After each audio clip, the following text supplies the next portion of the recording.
Hello, creatures of the night. Welcome to the Slasher Sports Show. I am Billy Graves. You can find me on Twitter at Hit City Kid.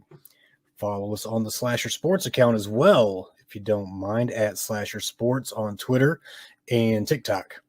And on Instagram at Slasher Sports Media. Of course, we are here on YouTube as well. You're going to find us on Spotify, Apple Podcasts, Samsung Podcasts, Yosavin, who knows where. But lastly, if you're enjoying the shows, and we really hope that you are, our biggest ask is that if you would give us a rating. We understand that it is not easy to just show up, click buttons when we ask you to. But man, we're really trying to move up in these search engines. The searchability on Apple and Spotify, and there's a lot of competition out there. We just need your help. Like my mug. But yeah, so your ratings help us get that traction. So that's really all that we can really ask of you. Now, as you might notice, Suki isn't with me this week, and I'm going to tell you why. And I'm really proud to say that Suki has now taken over her own show. You might have heard that already. But she's joined the crew full-time here at Slasher Sports on the Slasher Sports Network.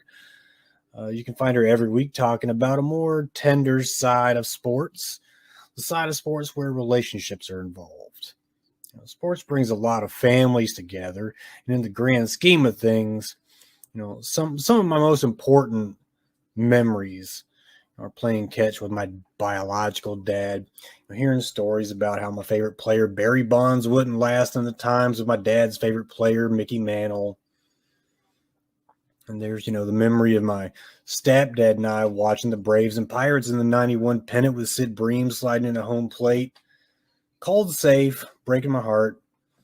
But, making my stepdad's night, being a Braves fan himself. But, back to Suki. She's got something in store where she's going to be talking to guests about their experiences in dating, marriage, couples running together, couples whose sports fandom revolves around rival teams to one another. Could you imagine Washington Redskins Commanders fan, finding the girl of his dreams, and then at the worst possible time, finding out she was raised a Cowboys fan? What a conundrum to find yourself in. Well, I know Suki's going to do good things with her show here on the Slasher Sports Network. I think you should give her a listen. First episode went great. I listened to it as soon as it dropped. She spoke to her longtime friend, Dr. Porsche Jackson, who's been studying the Brazilian art of capoeira, the Brazilian art of dance fighting. Can't really be encapsulated in simply dance fighting, but Dr. Porsche has the rundown, so give Suki a listen and enjoy it. But here on the newly formatted Slasher Sports Show, aptly titled The Graveyard, you've got a job to do, and that job is to keep you turned on to the newest horror flicks, you pervert.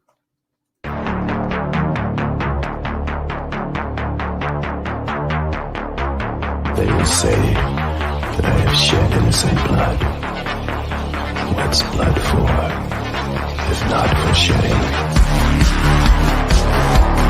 I'm your number one fan. We all go a little mad sometimes. Oh, it knows I'm here. They're coming to get you, Barbara.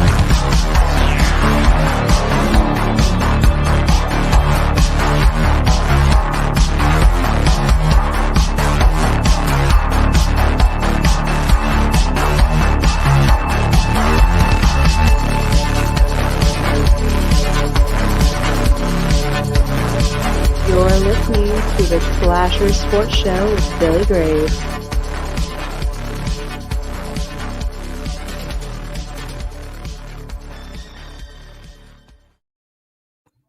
In the next episode of The Graveyard, I've got a very special guest coming on. His name is Reeves Elliott. He's the writer and director of The Secret of Cuck Island. Watch this film. It is batshit crazy. I mean, it's like any other trauma film. There's just no rules. There are just no rules at all. And I probably saw more penis than I wanted to see. what do you do what do you do with that? You just take it in stride. Just take it in stride. But yeah, no rules, unapologetic. The guys at the production company they're renegades, but they have fun doing it. We have fun watching it. So we're gonna talk to him more about that project tomorrow. Hopefully that will be up before too long. But today, let's talk about things that we can watch right now. Actually, let's look over the past week. What have we watched over the last week that was worth bragging about, telling our friends about? I saw Speak No Evil. Okay, Speak No Evil was a tough one. A foreign flick.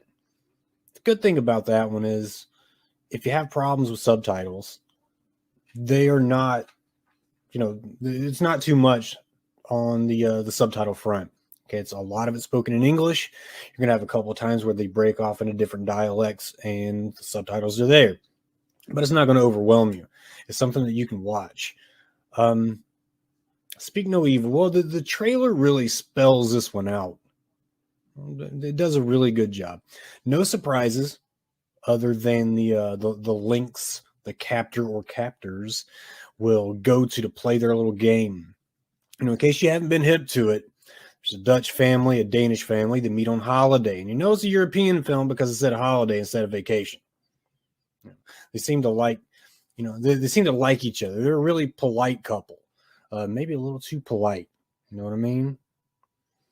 Well, as the film wears on, the host couple, after inviting the protagonist to their country home, they become more and more agitating, more obnoxious, showing these little microaggressions until they turn into really big aggressions. And this is all in the trailer. Nothing I'm telling you is really new information. The bad husband, say the bad guy, the antagonist, when they meet the good couple, he says he's a doctor, but later on contradicts himself, says he lied. Just big red flag right there in their face, unapologetic. And they're doing aggressive grinding on the dance floor in front of the couple, like they barely met. He's blowing up at a kid for being off rhythm while dancing. The weirdness is just piling up as you go through the film. All these things that keep me from accepting invites from anybody I know. Like, in case we're in the Chili's and the guy's bricked up dancing next to his lady, next to the salad bar. I don't even know if there's a salad bar at Chili's. But forget what you heard. This is one you want to see unfold. There's plenty that the trailer left out. Major developments, some gut-wrenching cinema. I gave it 3 out of 5. I'm sorry, 3.5 out of 5 slashes. That's what I'm giving that one. So, yeah, 3.5 is watchable. Is it not? I think it is. But yeah, that Speak No Evil. Saw a Barbarian in theaters. And I was kind of iffy on this one. Like, do I want to pay the theater prices for this? There are only so many films out there that are, in theaters that I even want to see. It was highly touted by a lot of people, but then again, some people just can't get enough of the online complaining, so you don't really know how to how to take that. People are just disingenuous with their movie critiques. If something just wasn't as enjoyable as they wanted, if it wasn't The Thing from 1982, that level, then it was the worst thing you ever saw, and don't waste your money on it. Come on. Whatever happened to a time, the 80s, we brag about how bad horror films are better than any other genre's bad films, right? A bad comedy is so much worse than a bad horror film. I mean, that's kind of our mantra, is it not? I think it is. But Barbarian was not what I expected. Not what I expected at all. So Justin Long, he continues to be one of the hardest working horror actors today. He's got House of Darkness, Barbarian. They just announced Tusk 2 is going to be a thing. I mean, what a wild flick that one is. Tusk. Barbarian wasted no time setting a tone, and horror films do something that no other genre does to the level it does it, and that's the cold open. Horror films, cold opens go hand in hand, but without spoiling anything, Barbarian didn't have a cold open. Instead, I used a format of like a soft transition between acts, and the trailer sold it all. Girl gets to a rental house. There's a guy already there, played by Bill Skarsgård. And honestly, horror fans think of Bill Skarsgård and immediately think of Pennywise from the most recent remake of Stephen King's It. So there's already this unconscious tone being set with him. You've already painted a picture before the story begins, and it's not his fault we did it. It's not the director Zach Kreger's fault that did it either. It's just right place, right time, right guy in the role. And another thing that really helps you get in the mood for the, for Doom is the fact that Skarsgård's like 6'4". So standing next to Georgina Campbell, you know she doesn't have a chance against him. I mean, she's dead. If he wants her dead, she's dead, right? On the subject of Georgina Campbell, man, that girl's a hammer.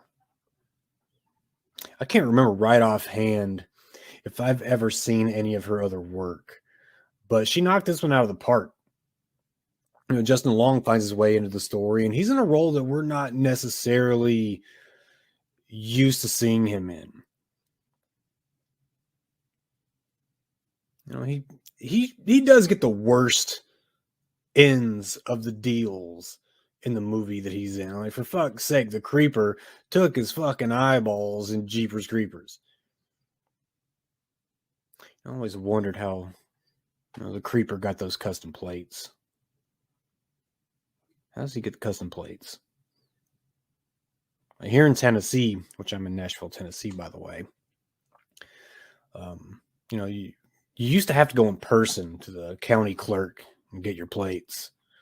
This is a Creeper getting turned away at the clerk's office. I don't know, but Barbarian, this one's still in theaters. It's one of the better films you're going to catch today in theaters. I highly suggest it. Easy 4 out of 5 slashes for Barbarian. Big fan of it. But I guess, we need to talk about some upcoming horror films, and I'm thinking releasing over the next week.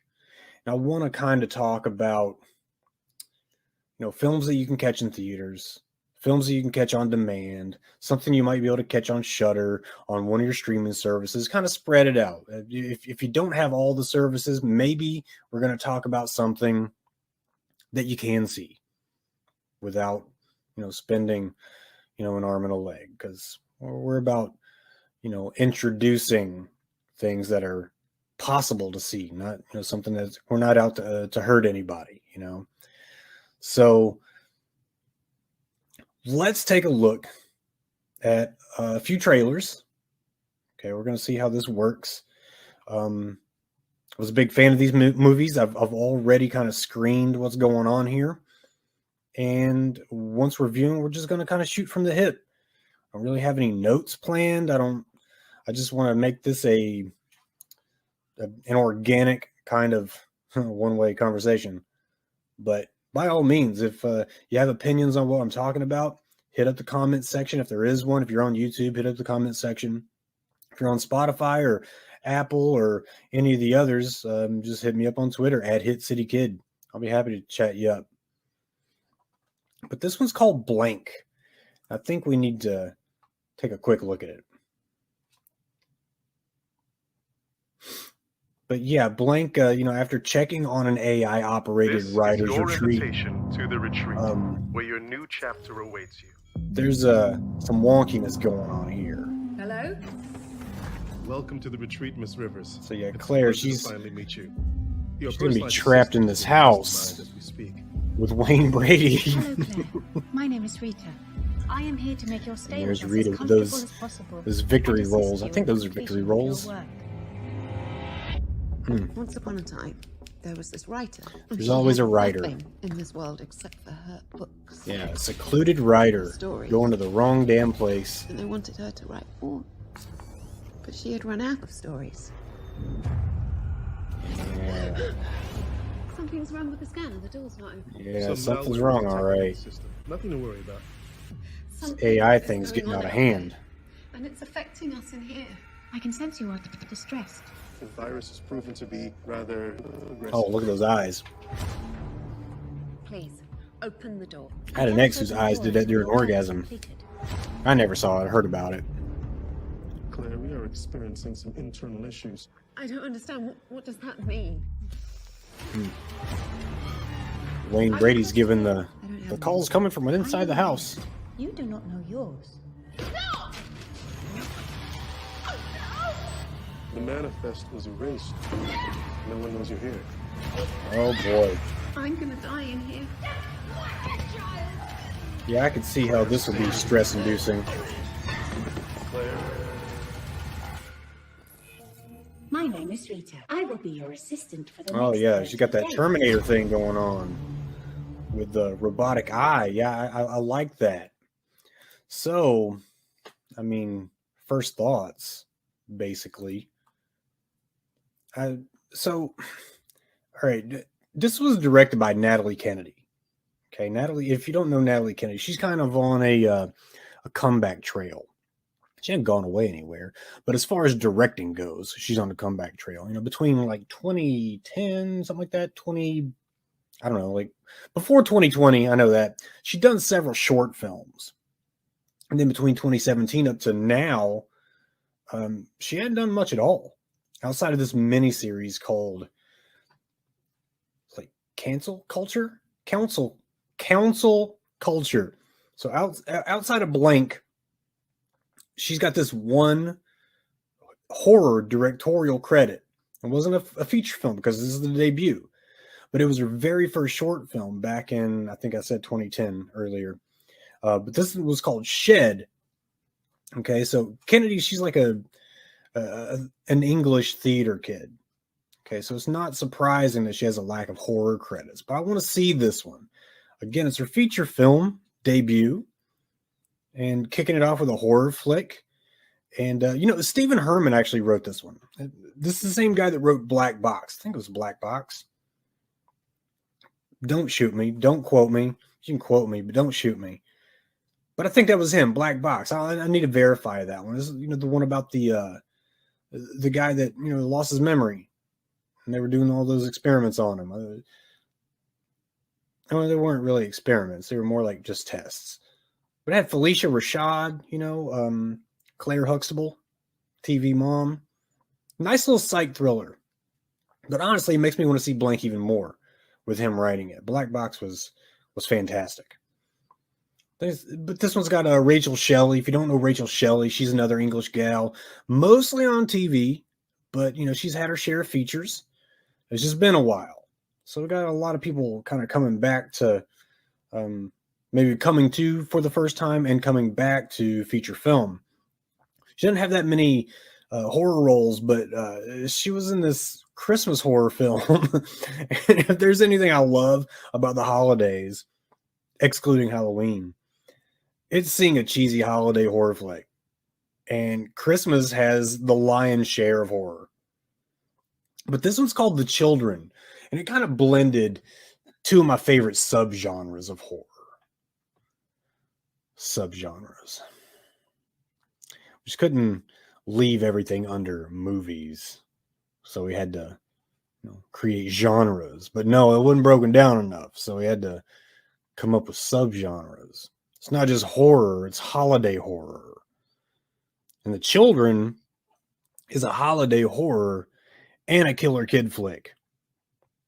Because, not only we want to see blood and guts and dismemberment on Jesus' birthday, but we want to make sure those damn kids are destined for hell as early as life as possible. What was I even saying? Oh, yeah, Rachel Shelley's in this. Hyder Reed, she plays the robot, the one with the victory rolls. Again, I don't know if they're victory rolls. This is pretty close, but it reminds me of those 1940s type haircuts where, yeah, women were just staying home, being maids, and having babies, walking around barefoot. But hey, Heida's from Iceland. Is it true that Iceland is like mostly green and Greenland is mostly ice and snow? If not, Emilio Estevez is full of shit, because that's what they said in those Mighty Duck movies. This is good. I'm on my last packet of Swiss Miss. I'm pretty pissed off about it, because I was out today. I didn't even go in the vicinity of a grocery store. But yeah, Hyder Reed plays the robot, and that's not her real name, by the way. I mean, everybody uses stage names, right? But Hyder Reed is, in fact, spelled very difficultly, and I don't even know how to say her real name, because the Icelandic alphabet characters are far past my linguistic abilities. And I speak 3 languages. 3. Okay, I'm working on number 4. I'm not just a fool in a serial killer t-shirt, okay, with junk bands on every single day because his good friend decided that they were not going to get haircuts for a year. I agreed. But hey, this is what I'm dealing with. And this is what you're going to have to deal with as you see me for at least until next July. I don't know why I agreed to it, but Christian, you can go to hell. Straight to hell. But yeah, Wayne Brady's in this one. Who saw that coming? I mean, like, what kind of bottom shelf show would this be? Would the Graveyard be if I didn't bring up the fact that the great Wayne Brady is in this? Wayne Brady in a horror flick's like finding Zelda Rubinstein in a porno. Okay? Zelda Rubinstein. Come into my light. We're getting too far out there. All right, quit messing around, guys. So, no, Wayne Brady, I'm a big fan of. Something about comedians. I just had a conversation with Suki Suburbia on a previous episode of this very podcast. It was about comedians and how they have the toughest job that there is. Actors, with the exception of like theater actors, they have redos. They can cut, let's try it again. Stand-up comedians, they don't have that. They do not have that at all. And he was on one of the most difficult sketch comedy shows. It wasn't really a sketch comedy. I don't know what we would call it. It's improv. Whose Line Is It Anyway? Very famous for his ability to come up with a song on not on cue. What's the word I'm looking for? On command, I guess. English is hard. But yeah, Wayne Brady, one of the funniest guys alive, and comedians have that ability to bring the most difficult emotion to drag out of anybody, and that is laughter, humor, happiness. It's hard to drag that out of anybody. You can scare somebody easily. Anybody can watch intently and just, really try to discern what's going on in a film. But no, laughter is hard to bring out of it, and nobody makes people laugh on the level that Wayne Brady does. Wayne Brady in a horror film is really a special thing. And what Suki and I were talking about was whether or not a certain comedian could follow the footsteps of Robin Williams, 1 Hour Photo. What was the other movie he was in? Was it Insomnia? Not Insomnia. There's one word like that. It might be Insomnia. Damn it. I hate when I can't come up with something. I usually do pretty well about coming up with stuff just right off the hip. Jim Carrey was in the number 27. Ashton Kutcher out of that 70s show was in the Butterfly Effect. They all did really good jobs. I proposed Eddie Murphy could do a straight up horror flick, not like Vampire in Brooklyn, which was a comedy horror comedy. I think he could do a real demented flick and do very well at it. But hey, we're talking about Wayne Brady. Okay. He's in this film. I'm really glad he is because I like to see comedians branch out. If horror is my number one love in film, comedy is number two. But yeah, the trailer. I mean, I wonder what you guys think about it. Drop in the comments. Tell me how you feel about this trailer. To me, it reminds me of another film that's kind of new on the block called Margot. But instead of a robotic maid, you've got like a smart house that turns on its inhabitants. And I think AI turning on us it's like an underutilized trope, maybe. I mean, it's right here upon us in real life. We depend so much on our devices that if they ever did turn on us, we'd all be royally fucked. Royally fucked. Just think of all the items in your house that could just instantly become potential death and dismemberment for you and yours. Just look around. I mean, they're everywhere. Everywhere. They'd never get me, though. They would never get me. If I even conceive a thought that my AI is turning on me, I'm unplugging the Wi-Fi.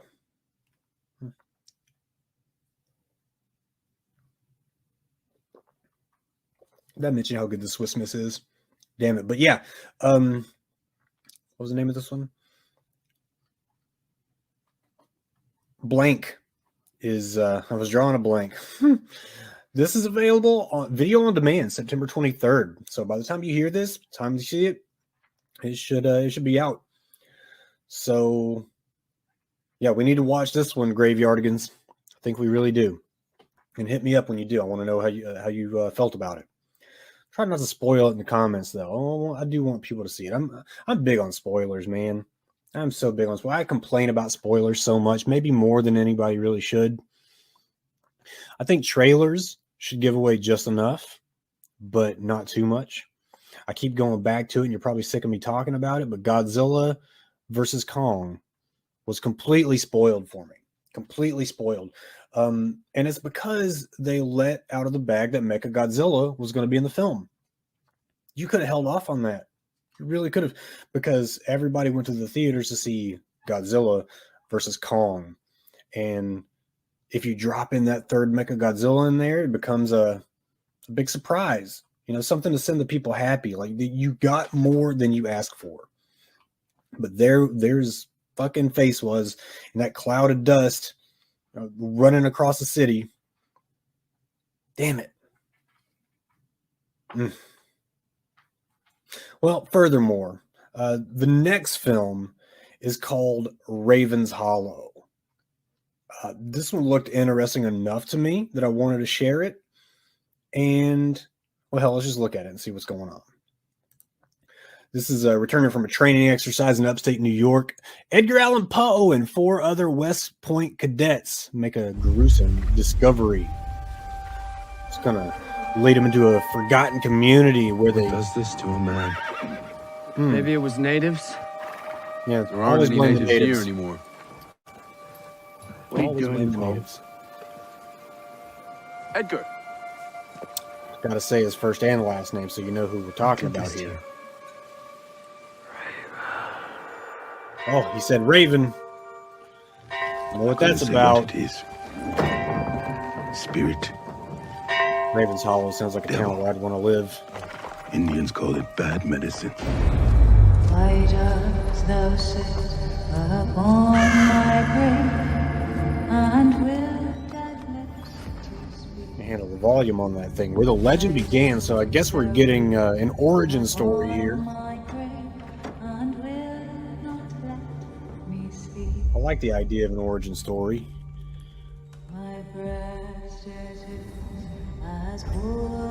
So I read the, I guess the synopsis, and this is said to have been inspired by Poe's mysterious exit from the military academy at West Point. Well, Poe's exit from West Point isn't so mysterious. Not mysterious at all. In actuality, he got court-martialed. He got dismissed from West Point. Look at that. This is definitely dark and gothy. And it's going to be on Shudder. Definitely dark and gothy. I really like that. Not a lot of color to it. Something you'd expect from a Poe flick. But yeah, like I was saying, Poe's exit from West Point was not mysterious. I don't know why they would say that. He did get court-martialed. He got kicked out. And it's basically failure to what's the word I'm looking for? He just wouldn't listen to anybody. He wasn't being a good subordinate. And I don't know if you've heard, it's controversial. The military doesn't look very fondly upon those who are insubordinate. Funny that. But he did get his third book of poetry funded while he was still there. That's kind of wild. So he got a little juice out of the fruit before he went. Yeah. But that third book, though, it basically kind of rehashed some older writings that a number of cadets at West Point threw their copies of it into the Hudson River. Not out of disdain for him being court-martialed and kicked out and no longer one of the boys, but because most of what was in the book was really incomparable to anything that really had given him this genius reputation at West Point. Yeah, it was wild stuff, but the trailer doesn't exactly show whether the events are part of his psyche or if they're a fictional interpretation of actual happenings. But I like how they left it ambiguous. We don't know what's going on in the trailer, but we know that we have an origin story for Edgar Allan Poe. And I like how they're taking the creative liberties. Christopher Hatton wrote and directed this one. I best remember Hatton from that Dolph Lundgren zombie flick, Battle of the Dead, Battle of the Damned. I think it's Battle of the Dead. So it feels like Damned was in that title. It's one of those. But Lundgren did that one right in the middle of his Expendables popularity. But who was his co-star in Battle of the Damn Dead, though? Melanie Zanetti, who is in this one, who's in Raven's Hollow. So Hatton knows rule number one. You find someone won't turn down a role and works well with you. And cast the hell out of them. It's Quentin Tarantino's school of law. He casts everybody more than once. This one stars William Moseley, not Bill Moseley. Don't confuse him with Bill Moseley, but William Moseley of the Chronicles of Narnia fame. Played the main kid. I think his name was Peter. He plays Poe himself, Ed Allan Poe. And William once said he'd hoped that he wouldn't be typecast as Peter from Narnia, if his name was Peter. I'm probably screwing that up too. But yeah, I think that wish has come true. He's made a fine career. But yeah, this is the Ed Allan Poe origin story we didn't know we needed. This one gives me memories of Abraham Lincoln Vampire Hunter. I don't know if it was a pretty good film, and it was decently big at the time because nobody was doing alternate reality, fiction. But yeah, Abraham Lincoln Vampire Hunter, because it's obviously an alternate history origin, and I like that. I feel like not enough real people from history get fun biopics, though. I mean, what if Bill Shakespeare had been, frequenting drag shows in Stratford upon Avon? That's a mouthful. I can't really say that.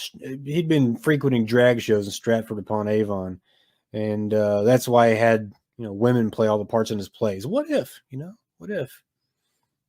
What if James Brown secretly been moonlighting as a crime fighter, and that's where he wore capes all the time?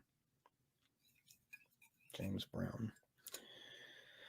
And so he sees the brown signal and just has to put that mask on, mashed potatoes way to the Brownmobile. Just spitballing here. But this one is available on Shudder September 22nd. So actually at the time that this is recording, that is today.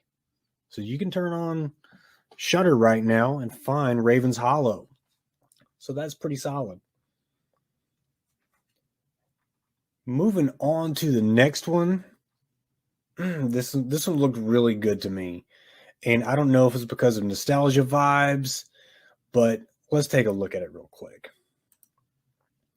This one's about a teenage girl in the burbs. You know, she's convinced that her mom's new boyfriend's a serial killer terrorizing the town. She's got to prove it. Let's handle that volume. That was almost a Wilhelm scream. It's great. You've been having nightmares for weeks, sweetie. Who was Oh, I like that accent. It's hard to tell. And Rhoda Mitchell I heard it, Mum. You should definitely gets hardly any love from the hardcores, man. Rhoda Mitchell's great. It's about time she started using that natural accent, too. Where's Susan Miller? Oh, that looked bad. You're here. You should be next door. Exactly. Bodies getting drugged through basements.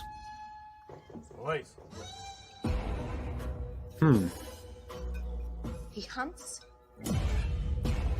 Looks like an It Follows kind of scene. He tortures. He kills. Okay, yeah. Keep them bloody. I don't know what to do anymore. I just want you to believe me. That's what all liars want you to do. This is not a normal teenage dilemma. 7 people are dead. Neither one of those girls are teenagers. Nothing here. What was that? Liam, get out of there now! Oh, the FaceTime. There's someone behind you. Ellen Newton.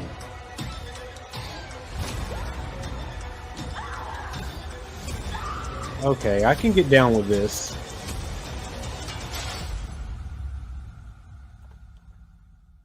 Yeah, I can definitely get down with that one. I mean, Rhoda Mitchell, man. Absolutely love Rhoda Mitchell. Now, this one was directed by Mark Hatley. You know, when I saw this is an odd story. I usually remember pretty well the names of guys that, you know, I've specifically looked into.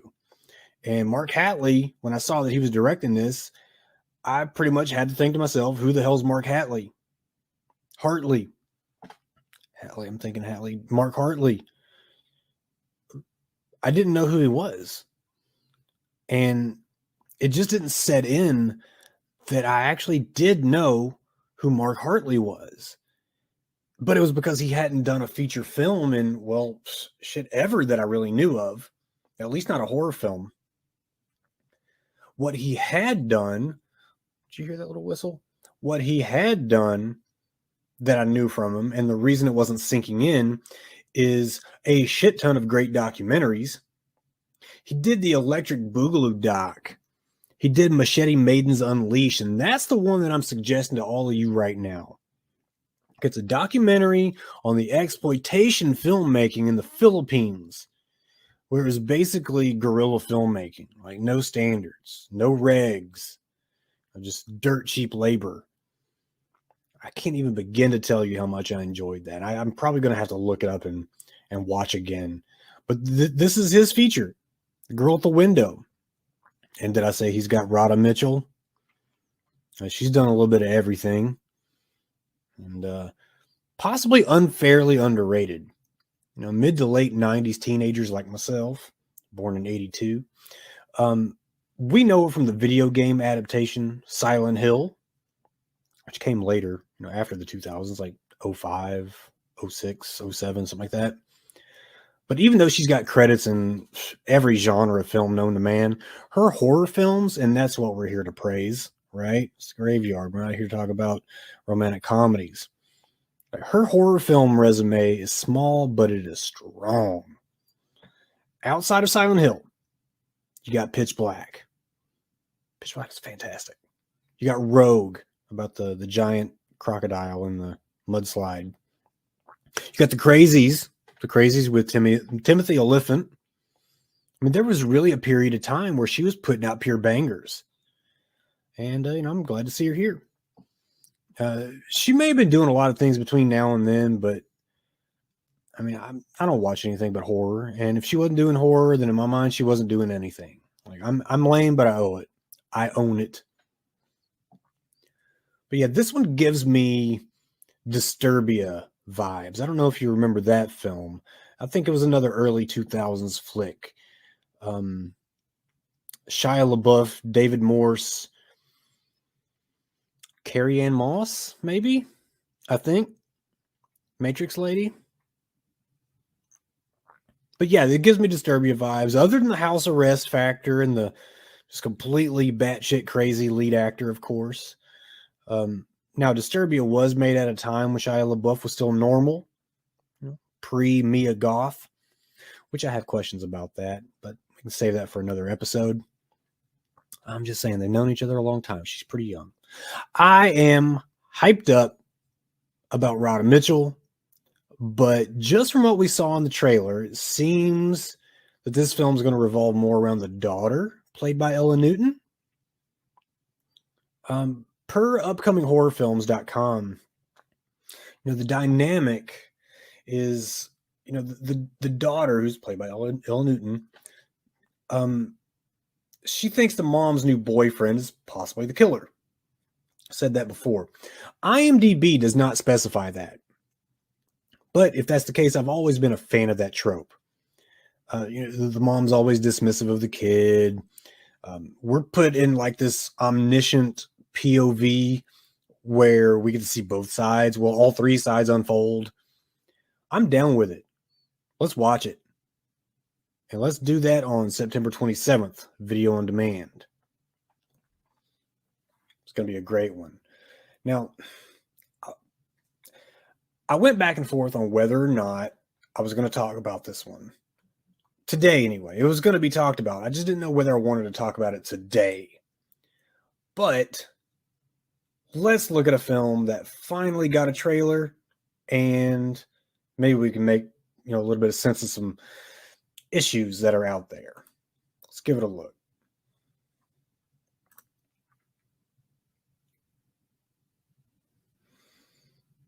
I hope you love it. I really do. Oh, beautiful. You already know what it is, isn't it? It takes no time to know. It's really nice. What that's all about. You can hold it. What that cube is, isn't it? Oh, look at that. Oh God, look at it. It's really nice. You can hold it. Has it always been long like that though? What is it? It's a puzzle. Yeah, puzzle that'll fuck you up. And it's almost finished. Keep going. So if I solve it, do I get a prize? Yeah, you get a prize, all right. You get a prize, and it's not going to wash off. Oh, yeah. He's fucked. This belongs in a cold open. Everybody's a master of horror, aren't they? 6 sides, 6 configurations. It opens up. The thing I'm really looking forward to is the first look at the new Hell Priest. Oh, they're the Cenobites. Look at them in all their glory. It's time. Oh. Greater delights await. We wish to see you proceed. This is amazing. Their blood, their pain, all for us. Just look. What is it you pray for? Yes, thank you very much, Jamie Clayton. On Hulu, October 7th on Hulu. So I was going to tell you that a little bit later, but they kind of put the cat out of the bag. I am so much looking forward to this one. Okay, it's a little gothier than my normal style, a little more leathery. But yeah, this is the new Hellraiser. It's a reimagining, not a sequel, not a prequel, not a remake, not a reboot, just a reimagining. Just another story of the Cenobites. But basically, you just saw a young woman struggling with addiction comes into possession. It's always the people that are troubled, the people with afflictions, right? Comes across that puzzle box. But just like a Rubik's Cube, you got to try it. When you finally solve it, that's a wrap. It is an absolute wrap. that group of sadistic supernaturals coming from another dimension. Yeah, directed by David Bruckner, starring Jamie Clayton as Pinhead. Now listen, this has been one of those things where there's been a lot of online backlash. Nobody seems to like that there's a black Little Mermaid, not our street. That's the street that we're staying off of. Little Mermaid can do their own thing, even though it's pretty stupid to have that problem. People had issues. They were saying it was, they're going woke. I hate that word. I hate the word woke because it's being misused. But Jamie Clayton, a female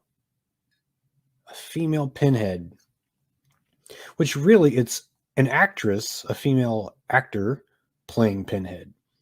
Pinhead has always been, from the beginning, since the original graphic novel, the original novella, a basically genderless or sexless being with some feminine features. The voice was a little more masculine, as you heard. But this is nothing new. This was the original. What changed was Doug Bradley's character and it being a straight up male character. So I don't know. It seems like people lose out on the source material and don't realize that what they're complaining about is something that was changed to begin with. Now, I did check out some of the supporting actors in this film. Okay. And I saw Aoife Hines. Aoife Hines is, she's a British actress. Well, she's British. She's very much a mixed bag. Her father is Kieran Hines, Irish lad. But the first time I saw Aoife Hines was on a TV show that I don't know if I want to tell you guys that I watch. I'm going to lose like all credibility that I have, if there's even any of that. All right, fuck it. It's between us. Nobody's going to see this anyway, right? I watched the hell out of a TV show called Dairy Girls. Okay, and on Dairy Girls, Aoife Hines plays a foreign exchange student. Hilarious episode. I can't remember where exactly she said that she was from. It's not Cameroon. It's not Trinidad and Tobago.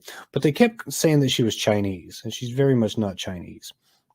But great show, great episode, and she comes off as a real bitch on this episode, and I loved her for it. So, yeah, but hey, David Bruckner spoke a little bit, kind of a recent interview, beginning of September. We're at the end of September at this point. He said, "This is not a remake. I just didn't think you could ever remake the original Hellraiser. It's too much its own thing, and it would be, I think, perilous territory for filmmakers." People should really listen to this part of what he's saying, because how do you top that? This is a new story in the Hellraiser universe. We knew we wanted Pinhead to be a woman. Jamie Clayton was just the right person for the role. A person's identity can be really exciting for a role in many ways, but I have to emphasize that Jamie absolutely killed, and that's how we got there. What Doug Bradley did with a character so iconic, we didn't want to do a Doug Bradley impression. We just didn't think that's possible to do. There will be suffering. You're going to get a sense of what Pinhead's desires might be in a way that hits a little differently. And this thing, again, hits on Hulu October 7th. So hopefully you've got a subscription there. So I don't want you to miss it. But yeah, guys, this has been fun. We've been talking a little bit now. We're just under an hour. So I just want to know, which of these films are you most excited about, or which one are you going to see first? I do want to remind you that you can find me right there at Hit City Kid on Twitter. Follow me. Follow us at Slasher Sports on TikTok and Twitter. On Instagram, it's what is it? Slasher Sports Media. Gosh, what a night. It's been a long one. But hey, be sure to like, subscribe, share with your friends, print out a screenshot, put it in the kids' Halloween candy, whatever it takes, put us on.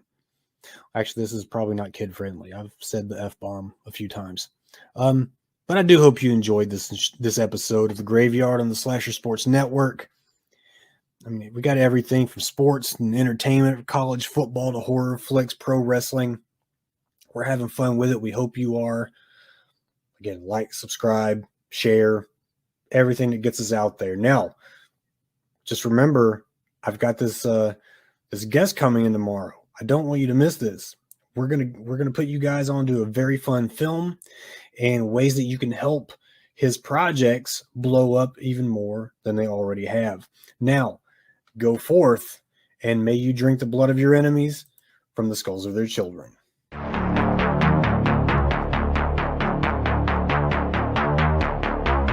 They will say that I have shed innocent blood. What's blood for, if not for shedding? I'm my number one fan. We all go a little mad sometimes. God, it knows I'm here. They're coming to get you, Barbara.